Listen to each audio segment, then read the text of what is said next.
So I've been saying for ages that I want to have like just a week where the News at Kate is just fun and silly and just jokes. And this week, the government has published a white paper on the future of the Fire and Rescue Service. And you would think, with the way that funding has been slashed since even as recently as the Grenfell disaster, and the fact that there are increasing demands on the Fire and Rescue Service because of the impact of climate change causing forest fires, causing increased levels of flooding and things like that, perhaps they would address some of those issues. But instead, they've gone with pure comedy. They decided to just have a laugh, muck around with it, be playful, give the country the lift in spirits that we know a good laugh can really provide. And it's a public consultation, so you can go online and engage interactively with their hilarious bants. For example, question 16 reads, to what extent do you agree or disagree with the creation of a statutory code of ethics for services in England?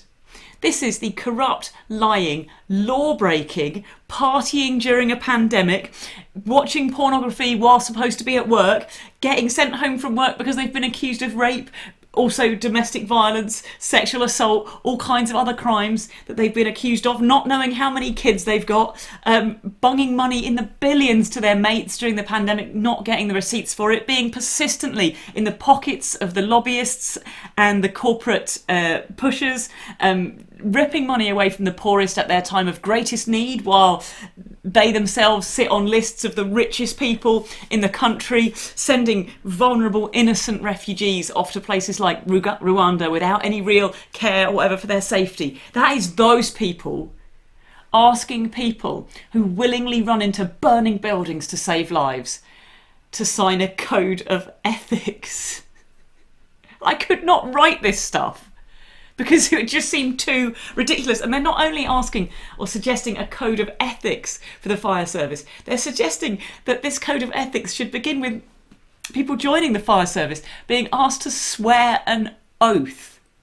Yeah, like maybe I'm miles off the plot with this, but I just feel like the way that you join the fire service should be slightly different from the way that you would join, say, the Brownies. You know, I don't think they should have to jump over a toadstool or sing a special song or be like, I promise to put out any fires what I does see, and I promise to squirt the water very carefully at the fires if I does see the fire. It's just not, it shouldn't be the same process, should it? I mean, I understand that there are lots of oaths floating around because of like historical nonsense in the British system. If you go to serve on a jury, you're asked to sign an oath. If you become a member of Parliament, you're supposed to sign an oath.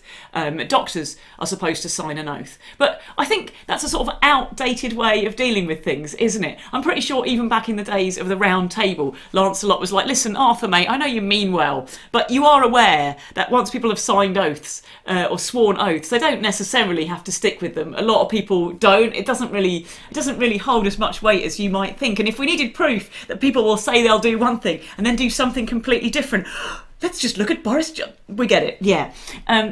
It's also kind of ridiculous, isn't it, to take people who have decided to join the Fire and Rescue Service, which they must be well aware is a dangerous job to sign up for, and then go, oh, we see that you wish to run into burning buildings, but before we let you do so, do you pinky promise to do it? Like, what are you going to do? Attract people who have got some weird fetish about oaths? I don't really think it's going to have any impact on who joins. And of course, what they then want to do is create the conditions to fire anybody who doesn't stick to what they've promised. And you might think, well, that's, you know, I want people to swear that they'll put their lives on the line and jump in and rescue me. But first of all, they've got to make that decision in the millisecond that they're outside the building. Is it safe to go in? Is it not safe to go in? Is there somebody in there? Is there not somebody in there? And to have to make that decision is a hugely pressured situation. And to have an oath hanging over them that says if an inquiry 6 months later decides that they didn't make the right decision, then their job is immediately on the line and they're immediately guilty of, you know, gross misconduct. That is pretty terrifying. But also, of course, into that oath, they'd be putting, I promise to uphold the good reputation of the Fire and Rescue Service, and then anyone who tried to whistleblow problems that they saw, or indeed issues caused by the government's failure to fund it properly or to provide the right equipment or to run things in a sensible way, would immediately be accused of bringing the service into disrepute, and then they would be in trouble. It would close the door to people whistleblowing and trying to make things better. there's a lot more fun and lols in here. They want to scrap the National Joint Council, which is a body comprising managers and representatives of firefighters themselves that between them negotiate pay and conditions. They want to replace it with an independent body that just doesn't include any representatives of firefighters or of unions or anybody like that. Just an independent body that isn't biased by like having to feed their children or wanting to earn a decent living wage for doing something that is incredibly important to thousands and millions of people around the country. It's weird, but it's just a way of them, like, you know, union busting and taking power away from workers and trying to concentrate it all in their own pockets so that they can screw people over. They also want to create more situations in which they put control of fire services under police and crime commissioners, and that means lumping together the police and the fire service, and that's a mess that nobody wants, because we can all agree that there are loads of times when the police overstep the mark and do stuff that we're not really happy with.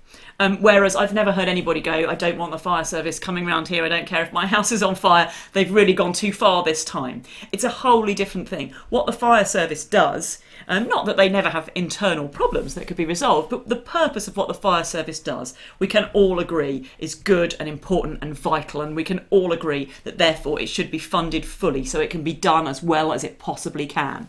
What the police do is very different, and there are areas where I'd like to see them have, you know, be able to do more and be able to take things further and be able to do a better job, and there are areas where I think we should absolutely stop them what they're doing and cut back, and, you know, heavy-handed policing leading to aggravating of racial tension in society, leading to people's lives being messed around, leading to people being bothered and hassled on the street. Those are very, very different things, and what we ultimately end up doing by lumping the two together is that we kind of whitewash what the police are doing, and we kind of drag the good name of the fire service through the mud as we do so. And we don't want that. That's not helpful and it's not useful. There's lots and lots more here that you can get involved with and, you know, have a little laugh, filling in your opinions, perhaps give it a review. It's pretty good comedy. How many stars do you think it's worth? You know, perhaps you have some sort of vested interest. For example, perhaps you live in a building that is flammable, like basically all buildings. If so, I urge you to jump on there and, you know, go through the questions and point out how ridiculously stupid they are, and in the spaces where you're entitled to add your own comments and further information, say clever things like, oh, you know, climate change means there's going to be a lot more demand for these services. Perhaps we should increase funding and indeed make sure that firefighters are on a reasonable wage, can rely on getting a sensible pension and are reasonably compensated for the incredible risks that they take. I mean, radical stuff. Just, you know, if you're like me and you love a laugh. See you next week.